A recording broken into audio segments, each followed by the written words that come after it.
We are live. My name is John Paul Berg, and this is another episode of The Way Forward, a weekly podcast regarding Douglas social credit. So, tonight we have a hot topic indeed. We will be discussing usury from a Douglas social credit standpoint. So, with that said, I'm going to throw it right over to Dr. Heydorn to get us started. What's your thoughts on? Thank you, JP. I thought that we should start off by recognizing that there is a common confusion where Douglas social credit is concerned, even among some seasoned social creditors. So, according to some people, Douglas said that the problem with the financial system is that the banks create money out of nothing. And it's true, they do create money in the form of credit whenever they make a loan or a purchase, and that they then proceed to charge interest on this money that they've created out of nothing at exorbitant rates, and they don't create the money that is necessary to pay the interest. And so the only way that you can cover the interest payments is for someone else to go into debt, and then there's interest connected with that when they borrow more money into existence from the banking system. And it's sort of a positive feedback loop, and it goes round and round. And that the solution that Douglas came up with was, okay, we'll just have the state or the government create money, and they'll do it at the cost of administration at no interest. This is a bastardization of what social credit is. It's a bastardization of the diagnosis. It's a bastardization of the remedial proposals. It's gained traction because as a narrative, it's a lot easier for people to understand, right? The banks create money out of nothing. That's the bulk of the money supply. They charge interest. They make a lot of money doing this, and they don't create the money to pay the interest. And so all we need to do is just to take the money creation power out of the hands of the private banks, give it to the government or the state, and everything will be well. So this is completely erroneous. In the first place, the gap that Douglas identified, right, the fact that under the existing financial system, costs and prices are generated faster than incomes are distributed, this has nothing essentially to do with the question of interest or usury at all, right? So even if the rate of interest was zero, let's say all the banks loaned freely or cost of administration, there is still going to be a gap between the rate at which costs and prices are generated and the rate at which incomes are being distributed in production. So the gap, which is part of the core diagnosis of what Douglas said is wrong with the financial system, has nothing to do with interest, nothing to do with usury as such. The gap is caused in the main by real capital, so machines, equipment, and how this real capital generates costs because of the existing cost accountancy conventions, right? So you've got to pay, capital loans have to be paid back. You've got to pay depreciation, maintenance, and the system doesn't provide the consumer with enough purchasing power to meet all of those capital recovery costs. So as real capital replaces labor in the process of production, all those capital costs are increasing relative to labor costs, which become income in the form of wages, salaries, dividends, etc. So that's the real cause. It's also not true that the banks don't create any money with which interest charges can be met, because banks also spend money into existence when they pay their operating costs, when they distribute dividends, when they make purchases, etc. So at least some of the money that is needed to cover the costs of banking actually is distributed by the bank, by the banking system. So it only, it boils down to the question of the profit. It's possible that if banks are making a profit, and they make huge profits, of course, and we'll talk about that a little later on. But yes, it is possible if the banks are demanding more money from the public in the form of profit that they're distributing through paying their operating expenses, it is possible that that can contribute to the price income gap. But in that, they are in no way different from any business in the economy which is making a profit. So all businesses, if they are making a profit, they're getting more money from the consuming public than they have distributed to the public.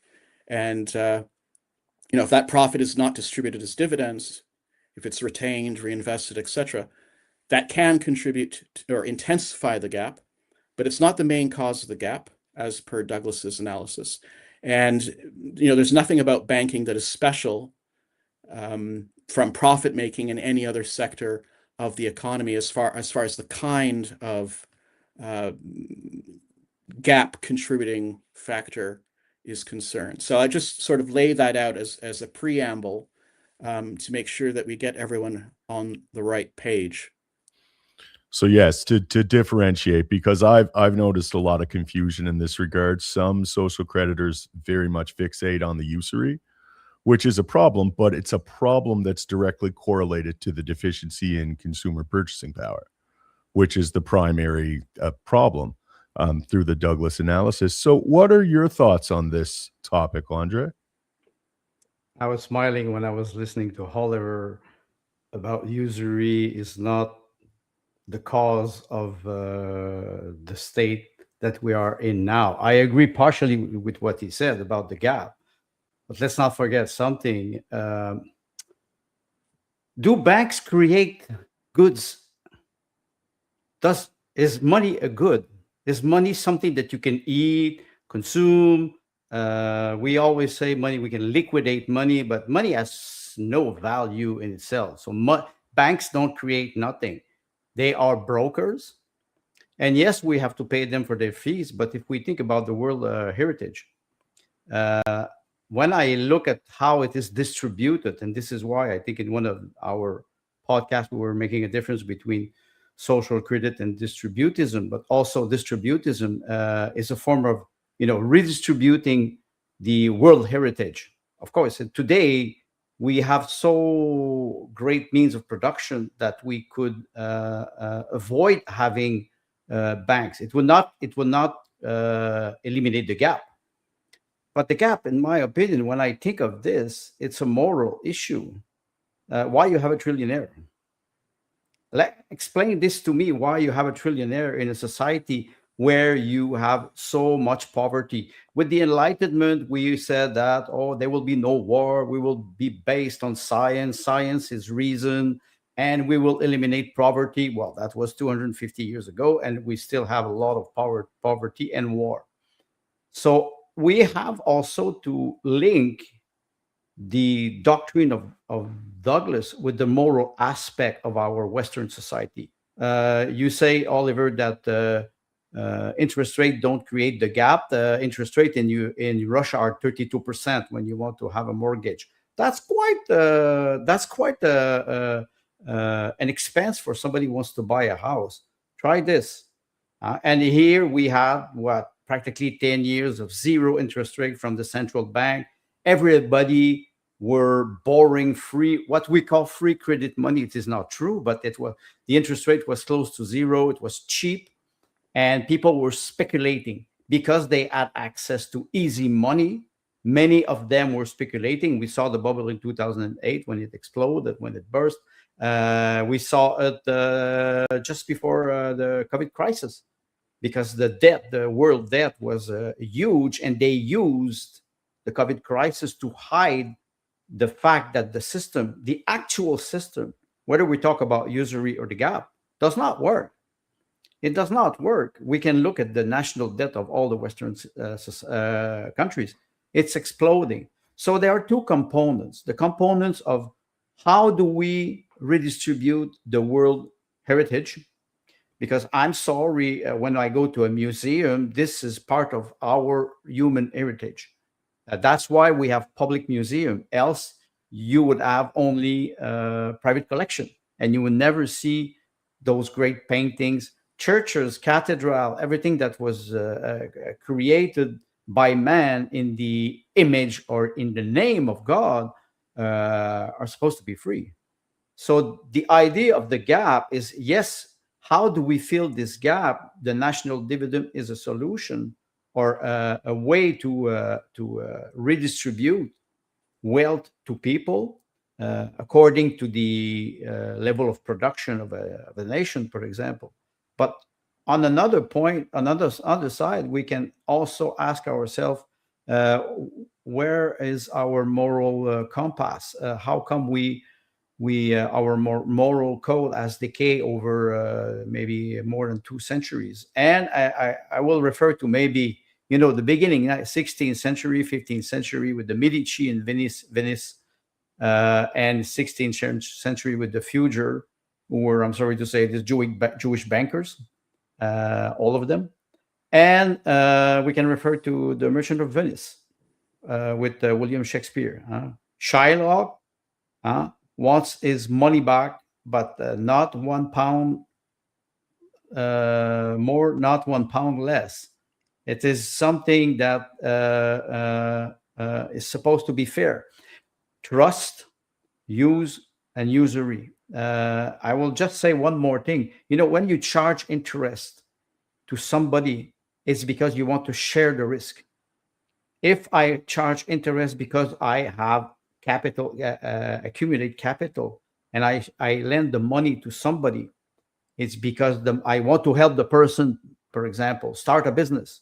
Like the country would help businesses start, by filling the gap, or by providing credit-free loan so they can start a company.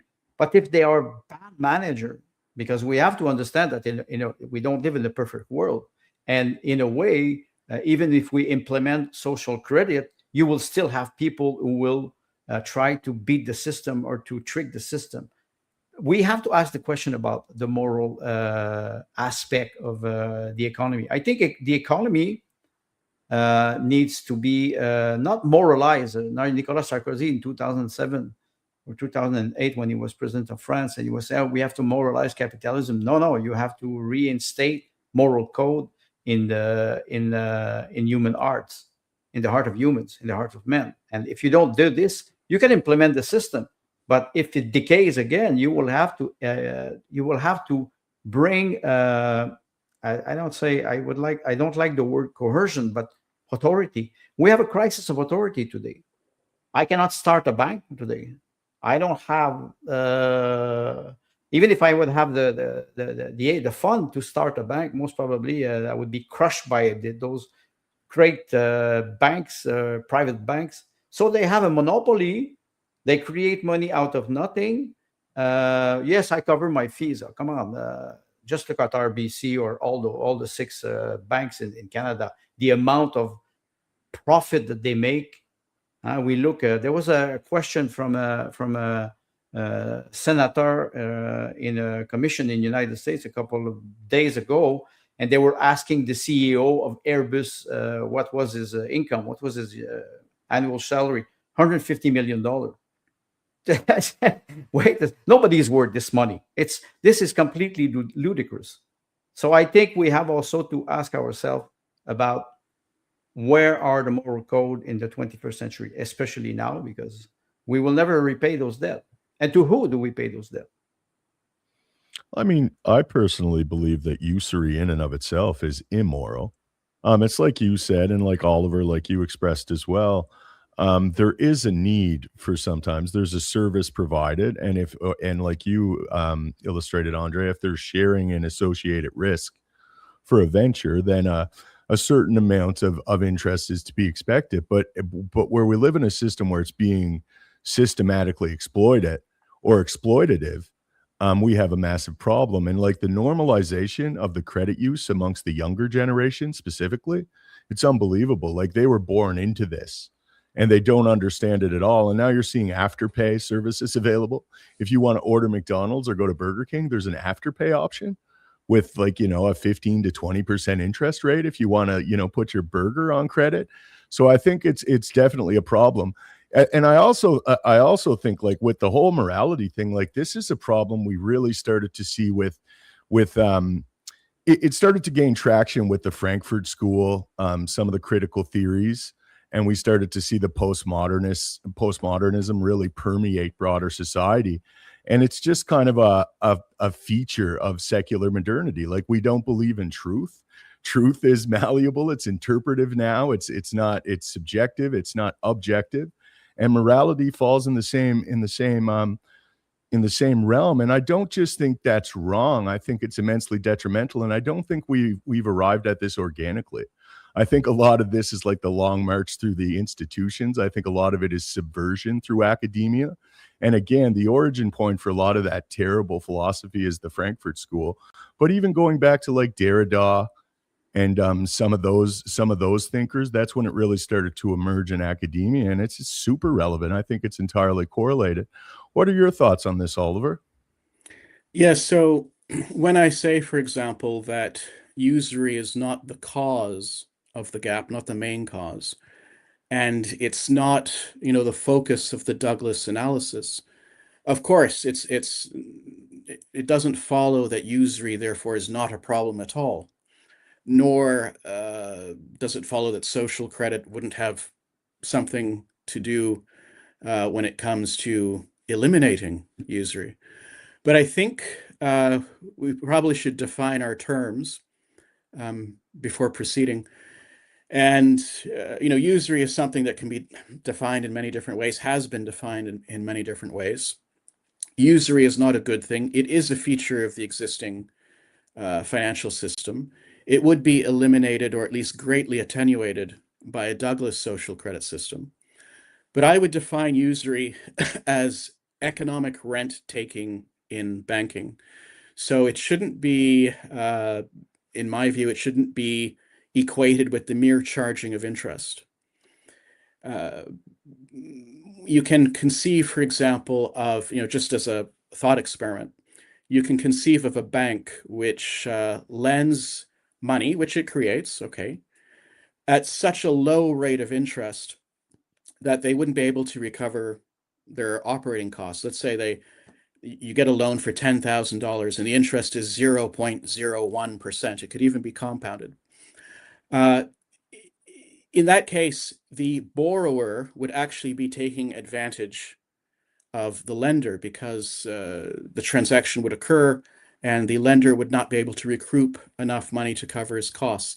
So to my mind, it's not the mere charging of interest which is the problem. And we can talk about, for example, how this was understood in Christian doctrine, the papal encyclicals, Vix Prevenit, and so on. But it's this question of basically profiteering. If I talk about economic rent taking in banking, you're looking at the type of profits which banks can make in a monopoly market or an oligopoly market. And of course, in Canada, we have 5 major banks. And the profits that they make, the ones that are declared and official, are huge, right? Billions of dollars, and the profit margins, 20, 25%, what have you. If you compare what banks make in a monopoly or oligopoly market with what they would be making under conditions of perfect competition, where you have a multitude of lenders, that gives us some measure of how much money falls into the economic rent taking category and is in fact usurious, right? Because they're basically in a position of such strength that what the market can bear is a lot more than what it would bear under conditions of perfect competition. So that profiteering, I would call that usury. And of course, one of Douglas's points is that under the existing financial system, the banking system has a de facto monopoly on credit creation. So 95% of the money supply is created in the form of bank credit and comes from the private banking system whenever they make a loan or purchase. And Douglas's proposal is not to nationalize the banks, but to break the monopoly on credit creation that they possess and to use the power of the state to create sufficient debt-free credit in the form of the national dividend, in the form of the national discount, compensated prices, to balance the flow of purchasing power with the flow of costs and prices so that the system can become self-liquidating, right, for once. And you'll notice then that, on Douglas's diagnosis and on his, if you look at his remedial proposals, this problem of usury, as I've defined it, economic rent taking and banking, it's downstream of the gap, right? It exists because the gap exists. Right now, we have a gap to fill. How do we fill it? We go back to the private banking system that has this monopoly on credit creation, and we get loans to fill the gap. And so government loans, business loans, consumer loans, and a lot of these debt filling loans are long-term loans, and they are contracted faster than they are paid off, right? In the aggregate. And of course, the system, because of the way it's set up, you've got interest that compounds over time. So the longer debt is outstanding, it's the more you owe. It wouldn't be so bad if we could pay off our debts as they came due and we weren't, borrowing to try to meet past production debts. So you have a system that concentrates, centralizes huge amounts of wealth, power, and privilege in the hands of the owners of the banking system because we rely on them to fill the gap with these long-term debts upon which compound interest is charged. But that's downstream of the gap. If we do what Douglas proposed, which is, in lieu of all that additional debt, we fill the gap with debt-free dividends, debt-free discounts, then the opportunity to profit on all of those debt-filling exercises evaporates. And so this is a way that, the Douglas social credit remedial proposals would eliminate much of the usury, much of the economic rent taking simply by a sidewind as a byproduct of addressing the real problem, the deep problem, which is the price income gap. Andre, do you want to jump in on that? Yes, I was listening to the concentration of wealth. The idea popped in my mind, the concentration camp. We are in concentration camp because we have a monopoly on life, monopoly on credit. And when I look at what has happened, we're supposed to live in a free country, a free world, and we're not. We're not living in a free world. There's one aspect that I want to talk about is the U.S. antitrust law. It's supposed to break monopolies. If I have a monopoly in a market, what do? I crush all my competitors. That's human nature, and that is based on the idea of Adam Smith and Newton with the gravity. We are all atoms and particles, and we have to fulfill our self-interest. That does not work. Actually, it never worked since the Enlightenment, and we've seen the decay of the system. I think every 3 generations, 60 years, the system starts to decay, and the oligarchy, if I can use the expression oligarchy, are the people who control the system from the outside. They will always find a way to blind the mass, to lure them into what I call serfdom. The debt is our debts are shackled. And I was saying this, I think it was last week. You have great families in the world who are controlling this world, and they're hiding, and we cannot touch them, and they always manipulate people, or they will always rise people against each other. We were talking about the false dialectic. So to be able to implement a system like the system of Douglas, we will need a strategy with plural action, an action plan that would, for example, explain the A plus B theorem, how you would implement the national dividend and the correct me, Oliver, it's the national discount. What's national discount? But what's the entity that would manage this? The National Credit Office. The National Credit Office. So they would need a structure to be able to control or avoid speculation or avoid concentration of power and wealth, because you cannot just try to implement a system, you will have people who will oppose. You will have people who will oppose to this system. And today, even more today than 100 years ago, we see that this system is starting to fall, and they will promote something completely new like UBI, because AI, which is not intelligence, it's just an algorithm. But this I can explain in another episode. But you will not have work. You will be replaced by AI. We will provide UBI, Universal Basic Income. Yes, of course, attached with condition also. We bind you. So if you compare this, for example, to the national dividend, there's no bind. There's no condition with the national dividend. You say, okay, you will have this income no matter what happened, no matter what are your political opinion. Or this is quite important to make a difference between the UBI and the national dividend. One more thing, I was referring to risk management and charging usury or interest. If, for example, the Catholic Church think it is immoral to charge interest, they have to provide a mechanism to manage the risk, because you have some people who are taking very, very serious risk. When we are young, we're taking risk. When we're getting older, we're a little bit more conservative about risk. But one thing that you have to distinguish is fees and interest rate. Look at the Muslim mortgage. The Muslim, they cannot charge interest, but they charge fees on mortgage. Okay, maybe it's 5%, 10%, maybe it's 20%. Because if the borrower is if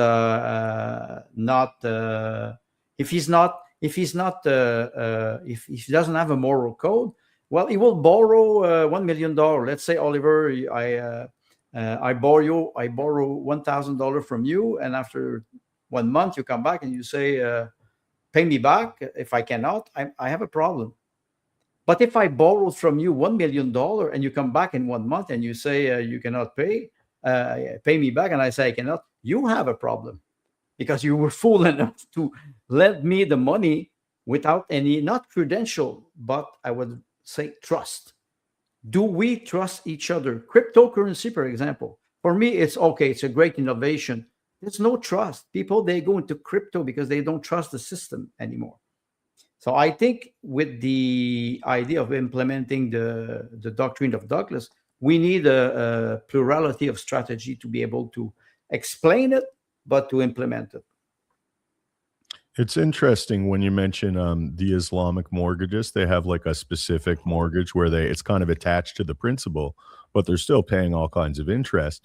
Now, it's funny because with Christianity, Catholicism, other forms of Christianity, usury was still bad. But I think it was normalized relative to the necessity. And again, because it's kind of downstream of the gap, this chronic deficiency that's occurring, that we kind of had to start to get over it. Now it's entirely normalized. Like I say, it's a normalization. And we are, like, morally, we're getting further from the plot. Like, I mean, presently, like we're witnessing an inversion of Christian morals and ethics. Like, we're at the point now where we're mass murdering through abortion. We're cutting the healthy breasts off of young women, and we're calling it progress and compassion. Like, we're morally lost. That would be an understatement. We've been subverted in a profound regard morally. And I think, as you do, Andre, as a lot of it goes back to post-Enlightenment individualism, everyone for themselves, and that makes sense. The only way to be free is with that type of an ethos. I think that's a big problem. And I think there's a correlation to morality more broadly. But again, the deficiency in our monetary system is what necessitates this. So that's what I found personally so compelling about Douglas social credit is it's addressing that directly. And then I think there would be a lot of things that would still arise that we would have to deal with. Antitrust is a huge problem. And I don't think that's the monopolies in various sectors now. Like I said, this isn't even capitalism. It's not even resembling it anymore. We have like a massive oligarchy that has undue power and an erosion of the middle class. So I'll throw it over to you, Oliver. But before I do, actually, we have about 50 people watching. We're immensely deboosted in these algorithms. So if you guys could please share the stream, it's very advantageous for us. And I will let anyone know if you have any questions. We will be getting to them after about an hour. So you could leave them in the chat, and I'm checking X and YouTube. So please do so. I'll throw it over to you, Oliver. I thought it would be good too if we spent a little bit of time just sort of reflecting on the history of Western civilization, the philosophy and the theology, regarding this question of usury. And one of the documents that I can recommend for people to read, it's an encyclical by Pope Benedict the 14th in, I think, the 18th century, and it's called Vix Prevenit, right? VIX, new word, PERVENIT, Vix Prevenit. And it's a very beautiful document. Actually, it's very philosophical. It, of course, is drawing not only from, let's say, the Old Testament, the New Testament, but also from the patrimony of Greek philosophy, which was then further developed by various Christian thinkers, St. Augustine, St. Thomas Aquinas, etc.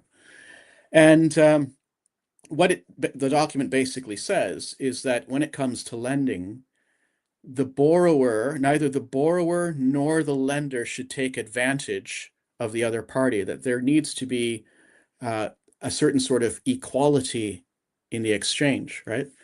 So on that basis, and in keeping with the whole history of Western thought on this, basically up until the Reformation, the encyclical says that there is no intrinsic title or no intrinsic justification for receiving more money from a borrower than you had lent, right? There's no intrinsic basis on which you could be justified in charging interest of any amount. However, and this is the beautiful thing really about the church's whole philosophical and theological tradition, is that there's a great deal of nuance.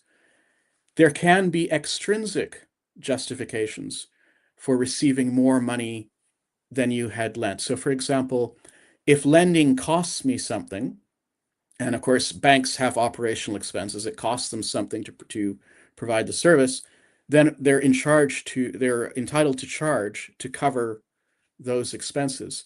If there's risk involved, you can receive more money in return than what you lent. If if there's background inflation going on, you are morally in the right to request compensation to the extent of that inflation from the borrower, right? So there's always this idea that okay, there's no intrinsic basis for receiving more than you lent, but there could be extrinsic justifications, and the amount of money that you charge should bear some proportion to the nature of these extrinsic factors. So I'll tell you a little true story. It's a bit of a funny story. I think it was the early 1970s, my mother had lent my grandfather $2,000, 2,000 Canadian dollars. And he needed it. He was in a bit of a quandary, and I think he needed it for rent or something like this. And years went by, decades went by, and she never got her money back. So shortly before he died in 2006, she was upset about something that had happened. So she brought it up to him and said, "Remember that $2,000 that you borrowed from me? You never gave it back." And so he gave it back to her, but he gave her back $2,000 in 2004, whenever it was. And she, of course, was very happy about it. But I said, there's so much inflation has gone on in the last 30, 40 years. Maybe he should have given you back 16,000 or 17,000. And she would have been, morally, ethically, she would have been within her rights to demand that, because that would be compensation for the effect of the inflation that had occurred during that period of time. So in that particular case, I'm afraid to say, my poor grandfather has passed on, but I'm afraid to say that, I'm sure it was not intentional, but the fact that he paid her back 2,000 and not 16 or 17,000 meant that the borrower was taking advantage of the lender. So you didn't have that equality, because she wasn't duly compensated for for the inflation that had occurred. And it would make perfect sense if banks are funding production for them to share in the risk of that production. And if the company makes a profit, well, the banks help to make it possible by making good lending decisions. So they could share in that profit at some agreed equitable rate of a percentage of profit. And that wouldn't be usurious either, even though they'd be getting more money back than they had lent.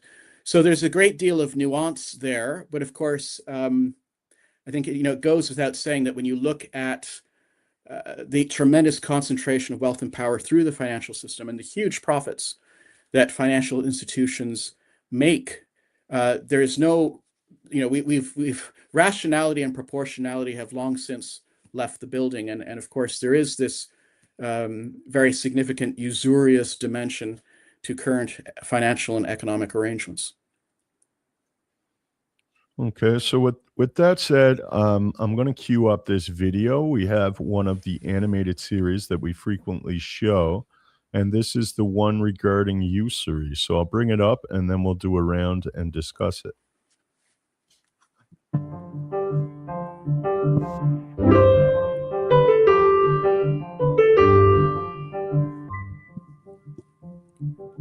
Episode 16, Social Credit and Usury. We are sometimes told that the mechanism by means of which the banking system concentrates wealth, power, and privilege in fewer and fewer hands consists primarily in the fact that the banks fraudulently charge interest on money that is created out of nothing. But what if this isn't exactly true? According to the social credit analysis of Major C.H. Douglas, not to be confused with Chinese social credit, while economic rent-taking is undeniably a feature of the present banking system, the mere charging of interest on bank credit issued via loans does not constitute the core of the problem.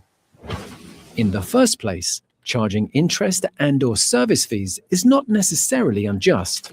Banks have legitimate expenses, and these costs must be met by the consuming public in one form or another. In the second place, the charging of interest and/or service fees is not primarily responsible for the price-income gap, and indeed it does not contribute in any unique way to the price-income gap. Banks, like all other businesses, generate costs and prices at a faster rate than they distribute incomes. So what makes current banking practice usurious? Why are bank charges often burdensome, and/or excessive, and/or exploitative? The real problem with modern banking lies in the fact that the banks falsely claim to own the financial credit which they create. This claim to ownership is implicit in the fact that the credit is only ever lent and never freely given. Since financial credit is meant to represent the real credit of society, i.e. the capacity of society to produce goods and services, claiming to own a society's financial credit is equivalent to claiming to own its real credit, which the banks most certainly did not create. While fraudulent, these claims to ownership wouldn't constitute that much of a practical problem were it not for the recurring gap between prices and incomes. It is the existence of the gap which makes it possible for the banks to assert themselves as the chief financial beneficiaries of that factor of production which is primarily responsible for the gap, the real capital of society. How does this happen? Well, as we have seen in previous episodes, access to the surplus flow of goods and services that the real capital makes possible can only be granted via additional government, corporate, or consumer loans. These loans come from the banking system and tend to be long-term in nature.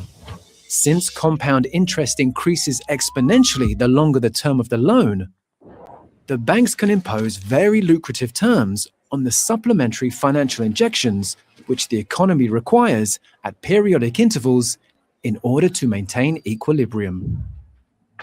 The banks thus benefit disproportionately and unjustly from the gap that is caused by real capital, and yet they did not create this real capital. Indeed, relying on them to fill the gap with debt money allows them to dispossess the rightful beneficial owners of society's real capital, the common citizens. It is this surreptitious usurpation of ownership which constitutes the greatest evil inherent in the bank's monopoly of credit. Provided that the price-income gap can be properly eliminated on social credit lines, much of the usurious character of banking would automatically vanish. It is for this reason that social credit is not in favor of the nationalization of the private banks, nor is it opposed to bank profit so long as that profit is functionalist in nature. What is desired is that the private banks should effectively serve a national or public policy rather than a self-serving private policy, and be rewarded accordingly. This animated series was sponsored by the Clifford Hugh Douglas Institute for the Study and Promotion of Social Credit. For more information on Douglas Social Credit, please visit socred.org or socialcredit.com.au.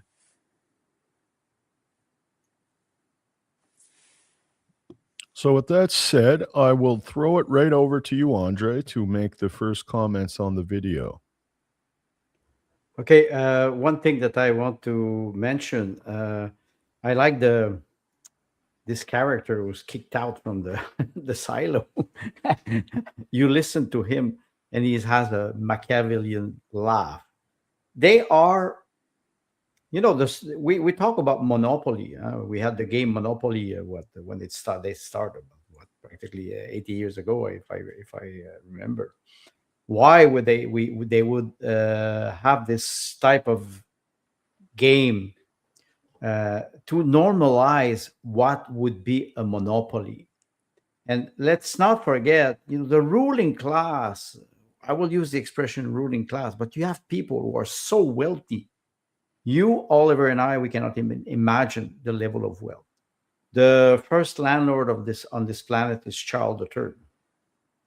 It is incredible. I don't know if he has mortgage on this or not. That's another question.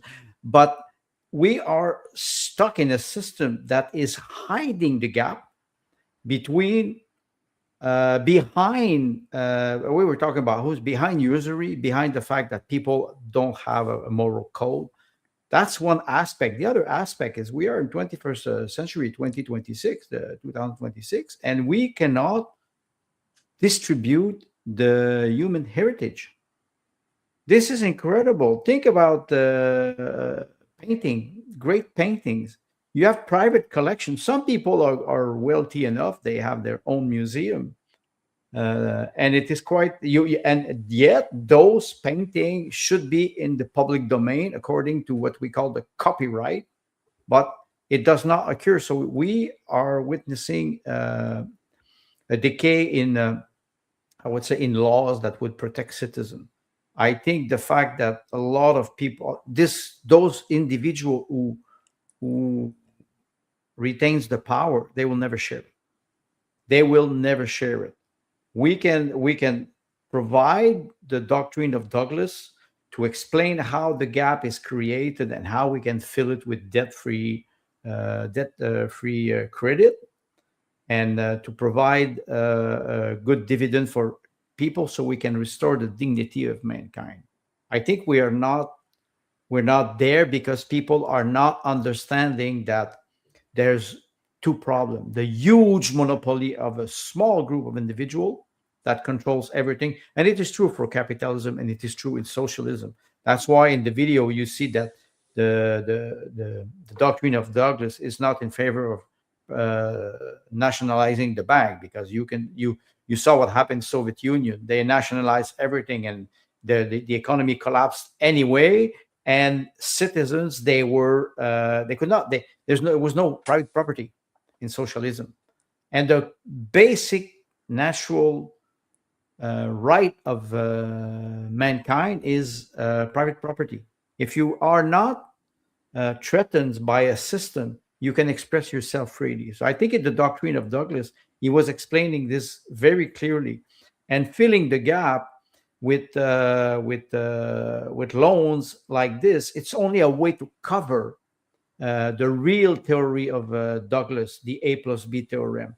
It is not that difficult to understand that when you start a business, you need the income, you need the worker, you need the factory, you need machinery, you need tools, you need a structure, and if you need you need funding. Where those funds will come? Banks today, they don't have customers, they have shareholders. I will end on that. See, I think your points are on tonight, Andre. I think we should have entitled the episode "Usury and Morality" because they're intrinsically linked. And I think what we've seen in the 1980s with consumerist culture is this greed is good ethos, kind of encapsulated in like the Wall Street, like greed is good, like it's just it's serving its purpose. And I think that has to do with like, serving mammon. The fact that there is a deficiency and we all naturally have to serve money in order to survive. I also think prior to the immensity of taxation in the modern world, most of which this taxation goes to service the debts by the nature of this usurious system, I think people were more naturally philanthropic, and I think they were more naturally moral. It's like now there's such a scarcity. The scarcity is dialed up relative to the hard economic times presently, and I think it kind of increases the tension with people, and we're all like feeling the burden of having enough. And I think it brings out the worst in people. So there's definitely a correlation between this and morality. With that said, before I throw it over to Oliver for his comments, we got about 70 watching. I really want to push this. I want to push you guys all to please share the stream and definitely ask some questions. There's no bad questions. We'll be getting to the questions in about 15 minutes or so. So with that said, I'll throw it over to you, Oliver. There's one aspect that's brought up in the video which we haven't explicitly touched on yet, and that is the whole question of ownership, right? And Douglas said on a number of occasions that ownership is the key question. It's really the core issue.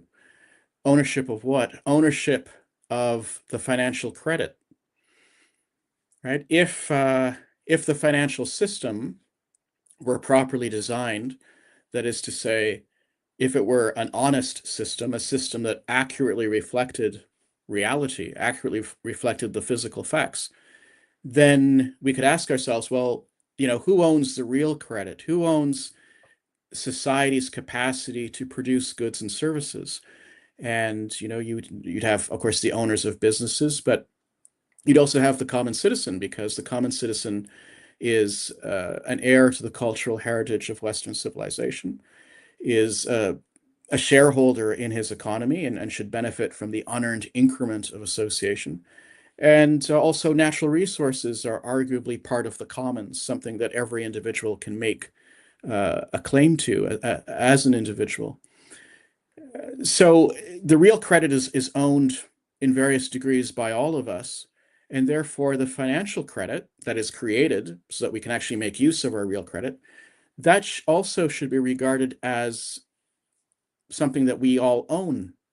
We all have an individual claim on, not something that belongs to the banking system who create the financial credit. So right now, de facto, financial credit is seen as something that, okay, only the banks create and they own it and we have to pay it back and so on and so forth.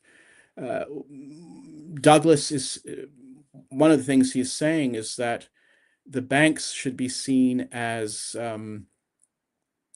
yes, they're private. We don't want to nationalize them. They'll be private entities, but they're there to serve the common interest. They're there to privately administer financial credit as a public asset, right? It belongs to all of us in varying degrees. And so the banks are really only there to serve the common interest by making, let's say, good loan decisions and that sort of thing. This would shift the whole orientation of the financial system and the whole economy, because the banks then are becoming, they're like public servants. I mean, they're providing a service to society. If they do that competently and well, then they should be able to cover their costs and they should be able to make a profit for doing that.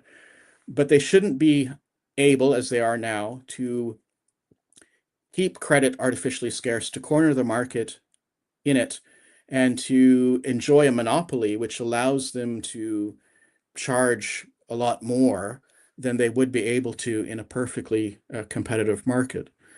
So these are all, social credit is fascinating because it's got so many nooks and crannies and aspects to it, but it all fits together in the form of a coherent whole. And so as we go through these the way forward episodes, we're trying to throw a light on different aspects of it,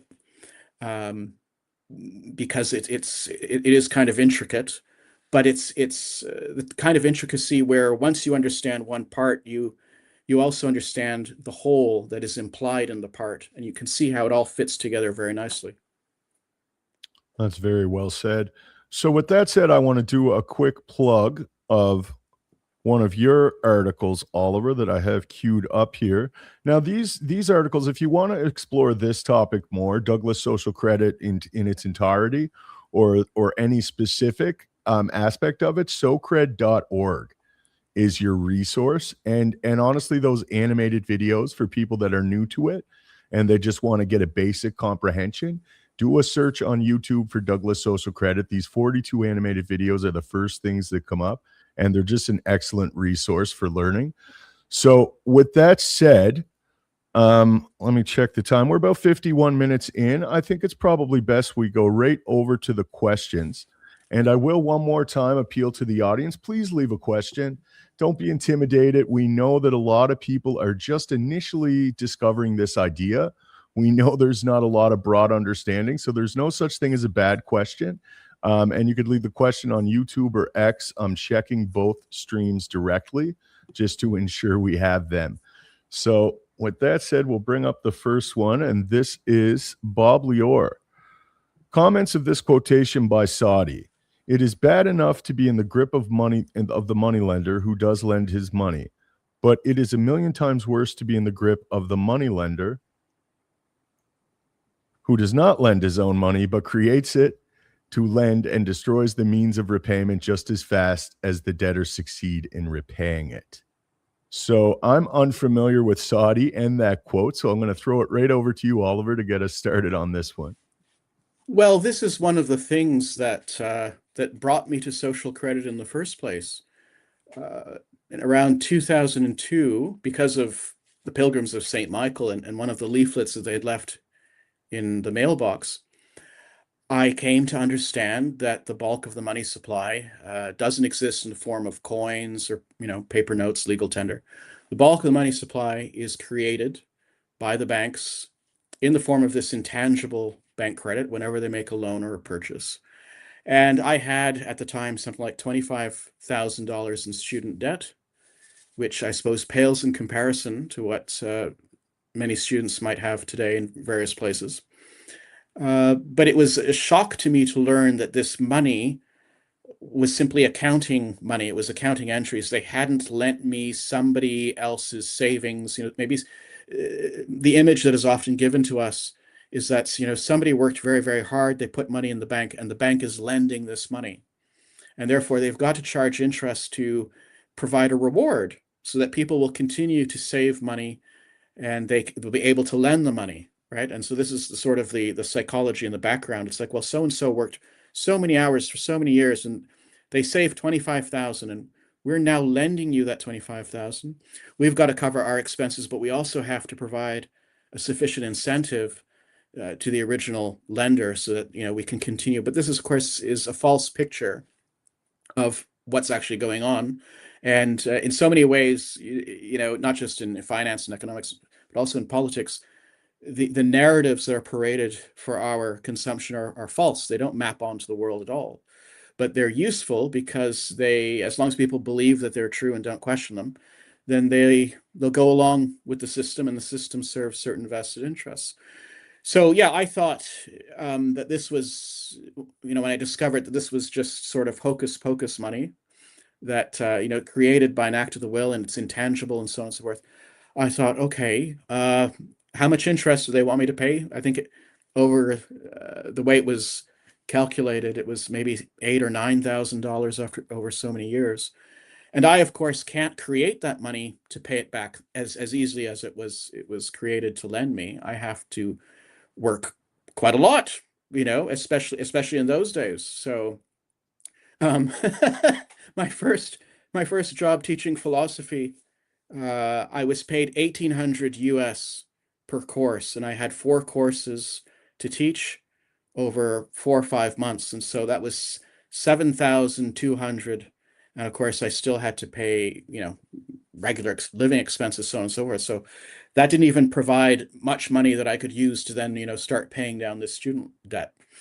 But yeah, there's sort of, when you find out where money really comes from, it's sort of a shock to the system. And then you think, well, how is this? Where's the equity in this?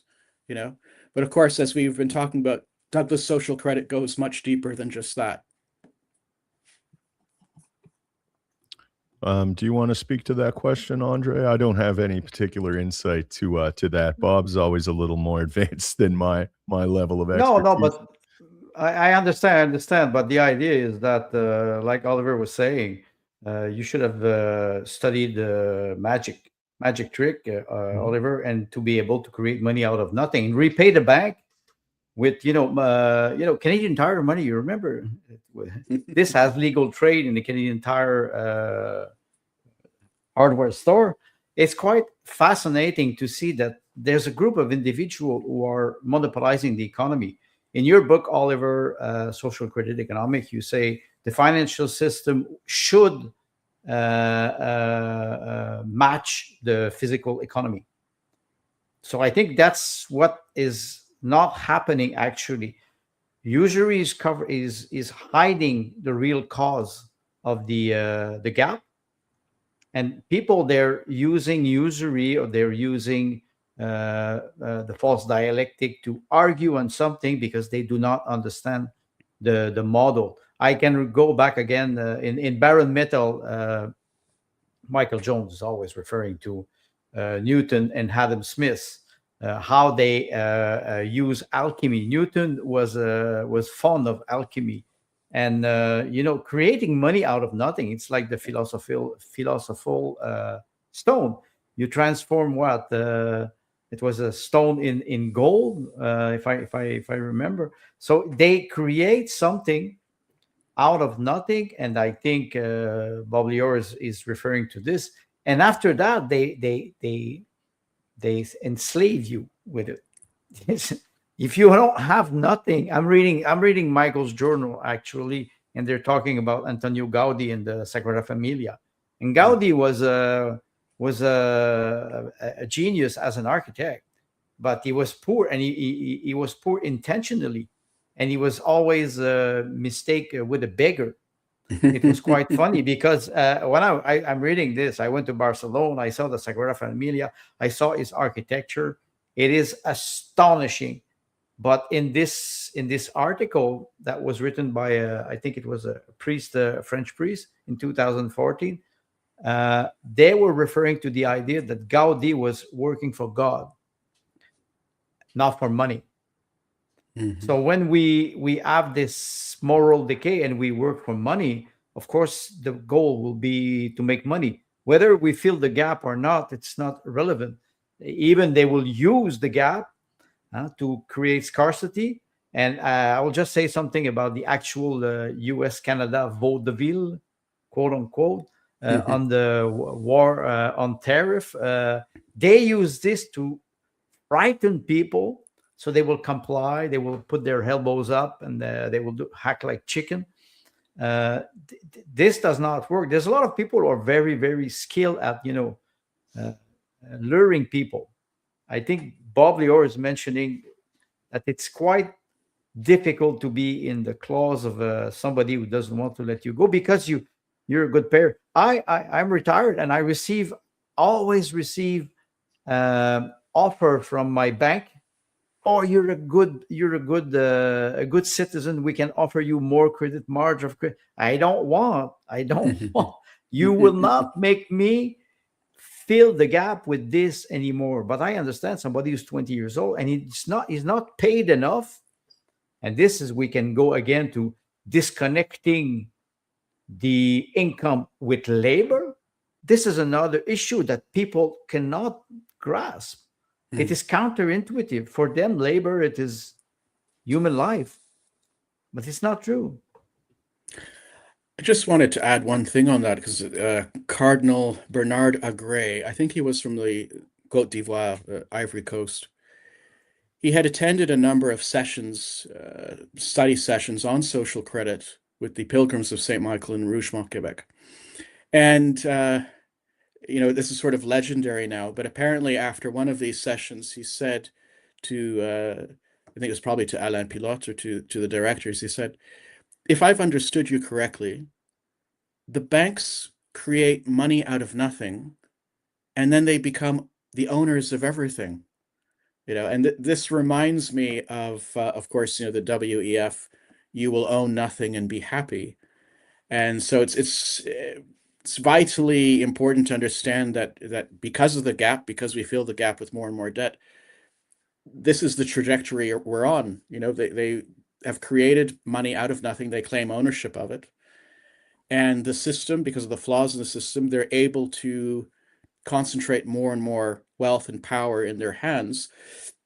And it's also a political power too, because everything in society depends on money, right? And with money, you can buy educational institutions, the media, governments, politicians, religious institutions. You go down the list.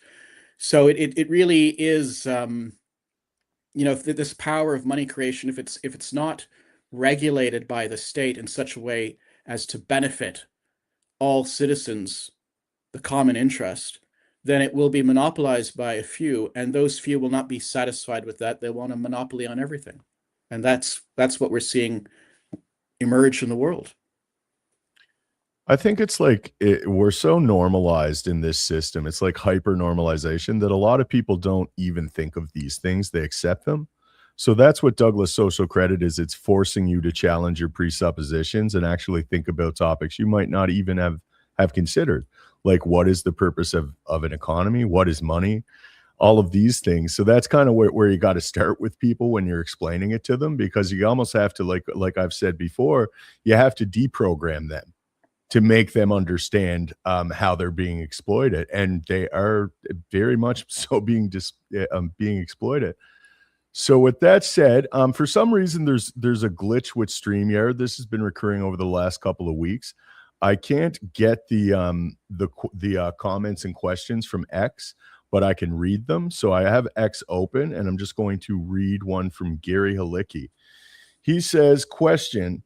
He says integration and scale. I think he means like implementation and scale. How does this be implemented, and how do we scale it locally, nationally, globally? How? So I will start with you, Oliver, if you want to tackle that one. I think it's got to be done gradually. We're not wanting like a sudden revolution or anything like that. You'd have to establish a national credit office. The national credit office would have to draw up a national set of books, a national balance sheet, and a national profit and loss account. And then you would have to very slowly bring in the regulatory measures to transition the economy, the financial system, into a social credit system. And that would probably take a number of years, honestly, because part of the social credit philosophy is we want to do things harmoniously with the least amount of trouble, the least amount of friction possible. And so we wouldn't want to dislocate things too quickly or too radically. We'd have to grow into a social credit type of system. Beyond that, the system itself would be operational on a national level. And as soon as a country is able to do it and do it successfully, I think this will provide an object lesson to countries all around the world, and populations would be demanding that their countries move in a similar direction. And do you have anything to add to that one, Andre? Always. Localism and subsidiarity. And when we think about how to implement a system like the doctrine of C.H. Douglas, we have to think about, I don't like the word, but I will use it anyway, empowering people locally so they can understand the structure or the concept, like the gap or the A plus B theorem, so they can understand it and implement it locally, and also implement subsidiarity, which is decisions are made locally and they cannot supersede or change by a higher level of hierarchy, which means that you have Switzerland is working is politics are based on that. They have a lot of referendum and they are voting on many aspects of local life. So I think that would be one strategy to use to be able to implement the doctrine of Douglas. Of course, you have a national policies or your national structure, but to be able to explain it to people, they have to be part of the process. If they are not part of it, they will just be spectator and they will not really participate. If you want to make them embrace the system, they have to participate in it actively. You have to give them tasks. They have recognize their talent and their knowledge. Everybody's knowledgeable, everybody at a certain level. And if you recognize the knowledge of everybody, you can at least give them some tasks, and you create solidarity. The left doesn't like the expression social credit. Why? Because there's the word credit in it. The right doesn't like the expression social credit because you have social in it. But when you think about social, you think about Solidarność, for example, in Poland, or you think about credit, which means credo, which means trust. So if you trust your neighbor, if you trust your community, you will be able to at least understand the structure of money, how it works. And then maybe you understand that, do I have to work? In a sense, I'm looking sometimes, today I'm looking at the income of mayor of cities in Quebec. It's astronomy. It's just, you have a municipalitat of 1,000 people. They have one mayor and 6 councillors, and the mayor is making $200,000 per year. You say, damn, he's making more money than an MP. For 1,000 people per capita, he's more paid than the mayor of Montreal or even than the prime minister. There's no moral now. Everybody's benefiting from this because it's like if I don't do it, somebody else will. And this is quite fascinating. I think to answer the question, you have to be able to include everybody. This doctrine does not exclude nobody. So apparently there's some real issues. There's people in the chat on X saying that their questions aren't coming through. And then when I go back to the link, I could see it in my notifications, but they're not coming up, which is very bizarre. The Nuela Nicholas Alberta Independence is free. That's a big name, but I'm going to read her question. It's a 2-part question. This is the noblest of discussions. It feels the same, much like any movement we had getting liberation from the deep state, the military industrial state, the medical industrial state. We can't even get true accountability for COVID crimes. I had family that rejected GST, and we see how that went. Like independence, there's a very narrow window of opportunity. What do you see happening? So I know that was a big one. Do you want to tackle that one, Oliver? Yeah, so does she mean what do we see happening specifically regarding Alberta independence, or just the immediate future? I just think in the immediate future with everything that's occurring. Her name is Alberta Independence. That's in her actual handle. That's why I mentioned it. But you could speak to Alberta Independence too if you want. Well, I don't like what we're seeing right now with the trade situation between Canada and the United States. And we did a show on trade a few weeks back. And of course, from the Douglas social credit point of view, if we had a self-liquidating financial system, there'd be no incentive, there'd be no reason to try to export more than you import. Countries would not be viciously competing with each other.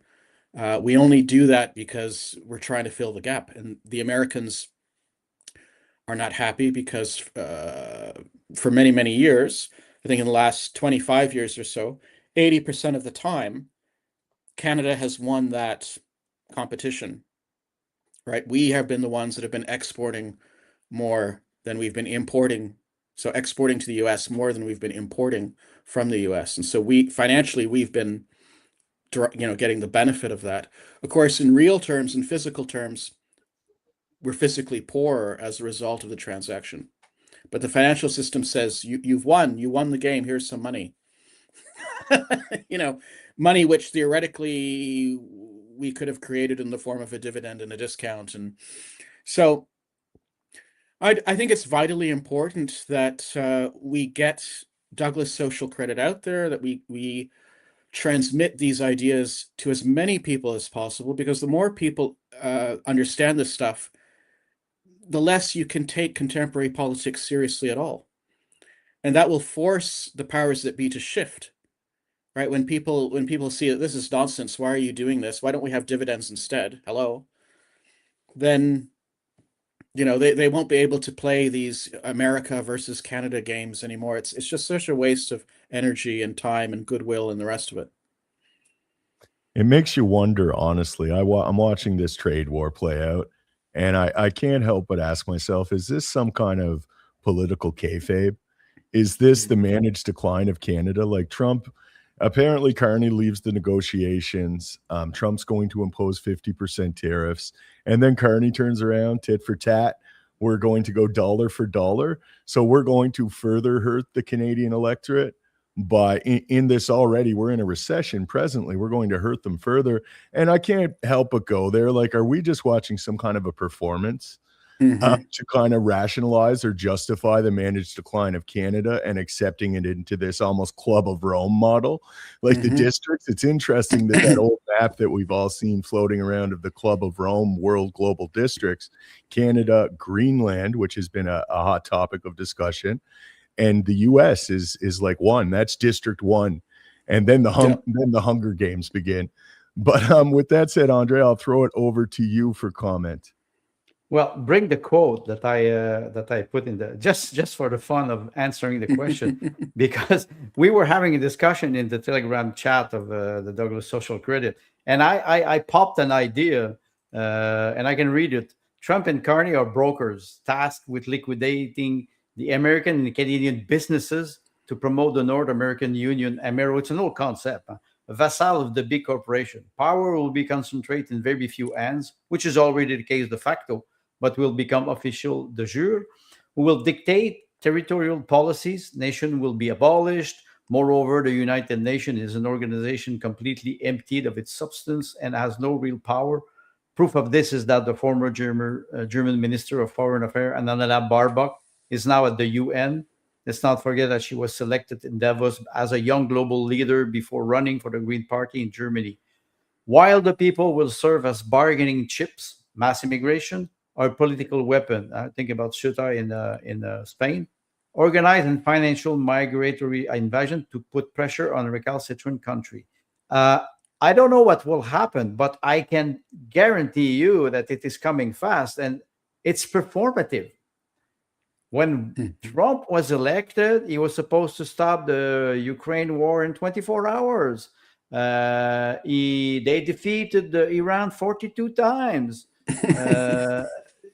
We will retaliate and reply dollar for dollar. First of all, it's not dollar for dollar. It's 76 cents for $1. It's not the same thing. The Canadian dollar is in free fall.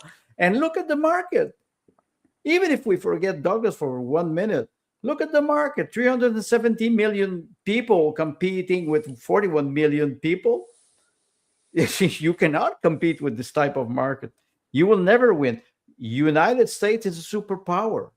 Canada is a vassal of Great Britain, if you want, the City of London. So there's a global agenda above us, and people are watching TV, CBC, Radio-Canada, or whatever you are in the country, and they're watching TV, and they're watching two clowns acting like clowns. Trump is a clown, and I'm sorry, Carney is a clown, and all political people, they're selected, I think, because they're a clown.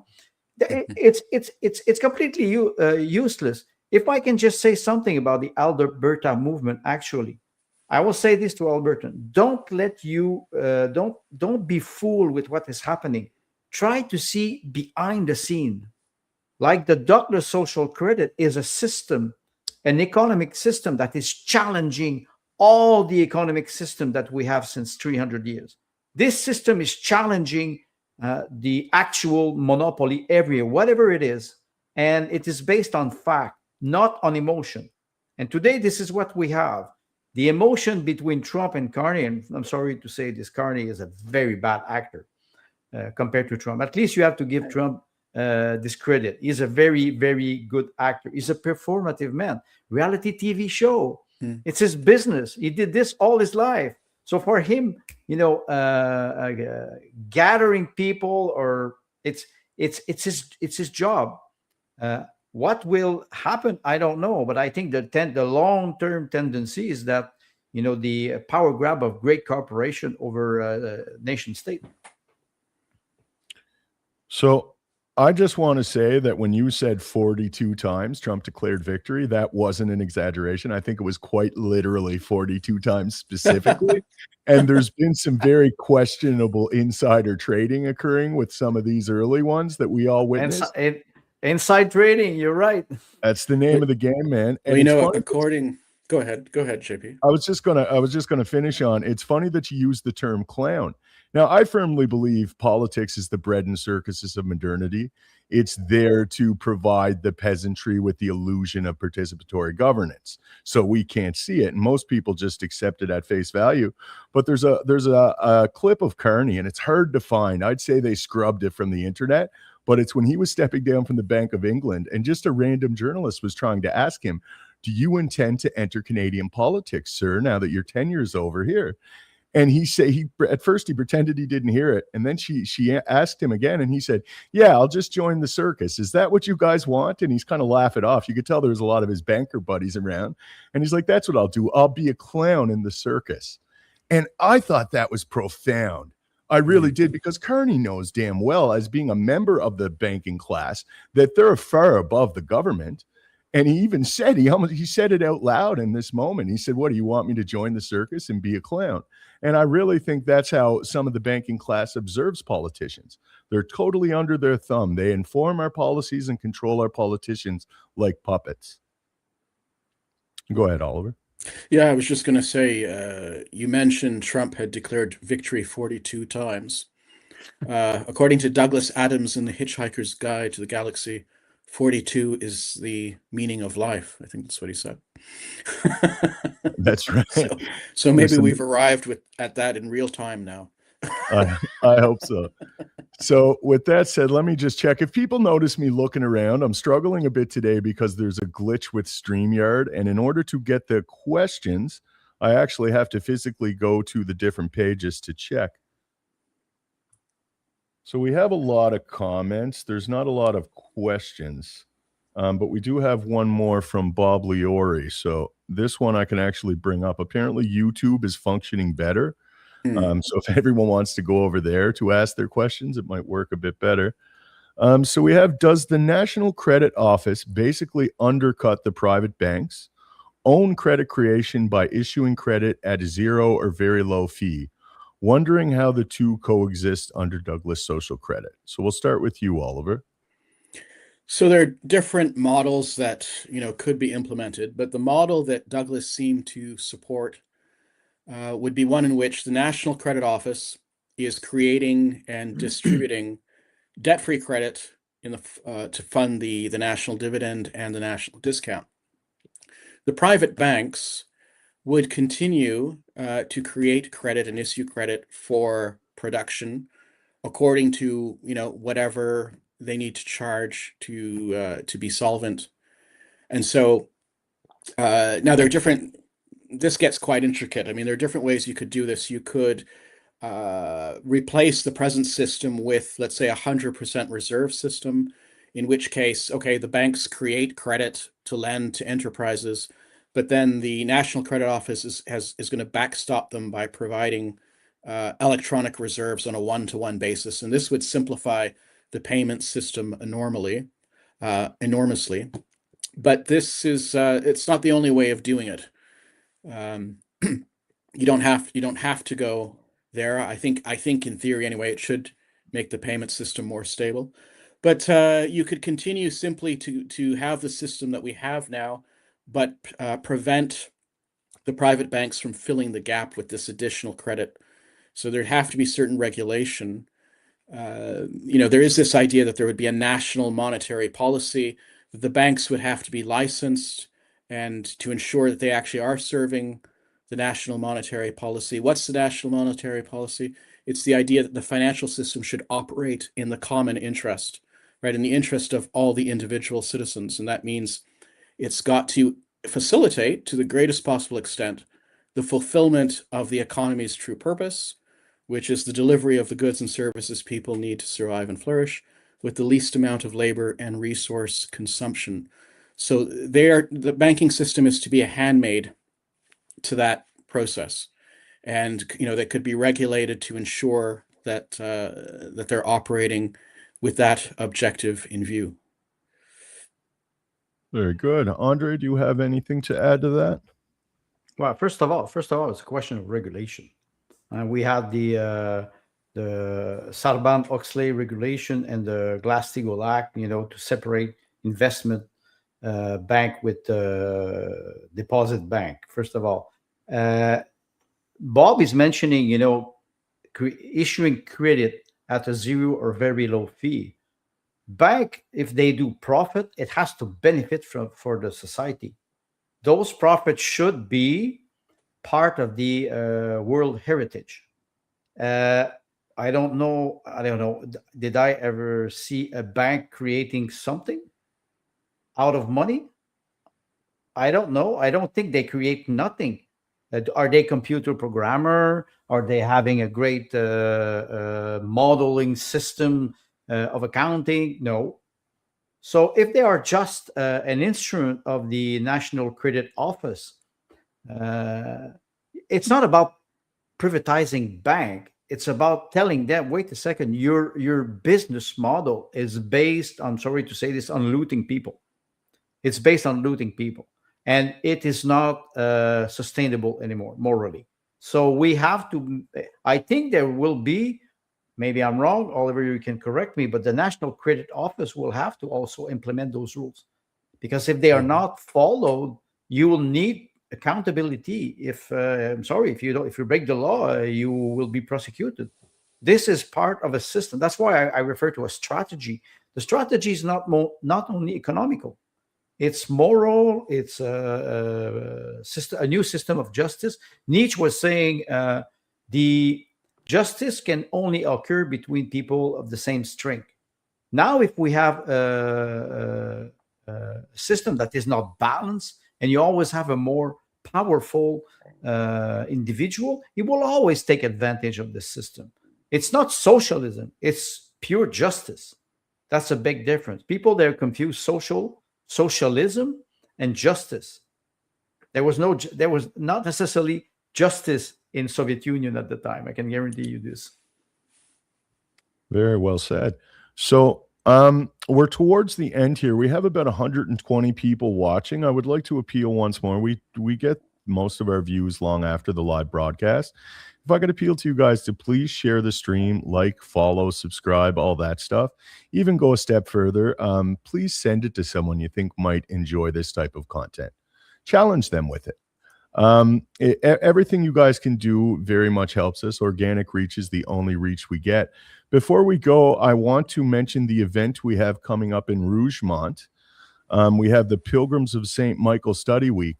I do another show called Social Credit Voices. I've done 7 interviews thus far with various figures from the social credit movement. 6 of the 7 discovered Douglas social credit through the work of the Pilgrims of St. Michael. So that's very relevant. If you guys want to come out, this event, let me see if I could zoom in on this a little bit. I don't think I can because of the way X works. But I'll read it out here. It's the annual meeting and study session with the Pilgrims of St. Michael. It's in Rougemont, Quebec, Canada, September 23rd to the 28th. Tired of crushing debt, spiraling inflation, taxation, and perpetual war? Join us for the Douglas Social Credit Solution. We have the premiere screening of the film Spending Money with director Jason Dahl, screenwriter, producer William Waite, and producer Oliver Heydorn, our own. Join popular podcasters. Myself and Andre will be there. We'll be giving presentations. Celebrate the Feast of St. Michael Day trip, exploring Quebec's rich Catholic heritage. And we will be having guests from Australia, Africa, the United States, and Canada. Accommodations, meals, and shuttle from Montreal Airport will be provided. So if you want to check that out, it's probably your best bet to really discover social credit. I was lucky enough to travel to Rougemont in May, and the experience for me was transformative. It was like, I believe it was Providence. I was looking for the truth, and I found you guys. I did an interview with Dr. Heydorn and Andre Meloche, and I ended up going to Rougemont, and it changed my life.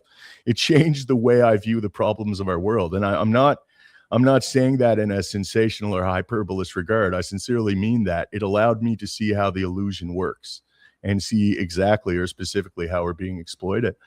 So with that said, we do this every Monday at 7 p.m. Eastern, and Social Credit Voices is generally Wednesdays at 7 p.m. Eastern, which it will be this week. And I have guest Dan Criddle from Australia joining me this week. So before we go, I will give you gentlemen a chance to say some parting words. I'll start with you, Andre. Do you have any thoughts for the end of the show? One thing, when we discovered the truth, I was studying literature in Montreal University, and I was studying Balzac, and we were studying the Colonel Chabert, which was he's a colonel in the Napoleon army, and he's left for dead on the battlefield, but he recovers, and then he comes back. They think he comes back from the dead. And it was quite funny because the teacher at the time was explaining the psychology of the Colonel Chabert. And one girl in my class, she rose her hand and said, "I disagree with your interpretation. I want to stay naive while reading Balzac." And he looked at her, he smiled. He was a very great teacher. And he said, "Dear miss, behind your naiveness that is lost, you will discover another one." So if you